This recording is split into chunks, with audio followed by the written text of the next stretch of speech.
In this video, I'm going to show you how to fix the Proton VPN auto disconnect problem in 2026 and explain the most common causes and the solutions that actually help keep your VPN connection stable. So if Proton VPN keeps disconnecting by itself, the first thing you should check is your internet connection. A weak or unstable Wi-Fi signal, network interruptions, or switching between Wi-Fi and mobile data can cause the VPN tunnel to disconnect.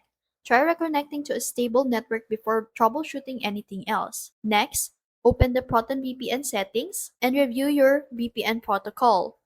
So if you're experiencing frequent disconnects, you can switch to a different supported protocol or use the automatic protocol selection. The different networks work better with different protocols, and changing these settings can often improve connection stability. Another common cause is the battery optimization or power saving features, especially on laptops and mobile devices.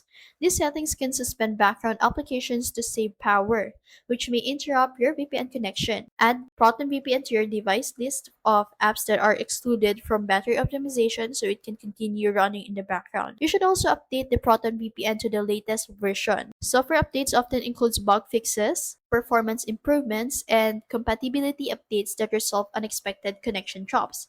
So if you're connected to a crowded or distant VPN, disconnect and choose another server, preferably one closer to your physical location. A nearby server can provide a more stable connection with lower latency. And finally, enable the kill switch feature. While it doesn't prevent disconnection, it does stop your device from sending traffic over your normal internet connection if the VPN disconnects unexpectedly, helping protect your real IP address until the VPN reconnects. After making these changes, try reconnecting to a Proton VPN and monitor your connection for a few minutes to confirm that it remains stable. And that's it.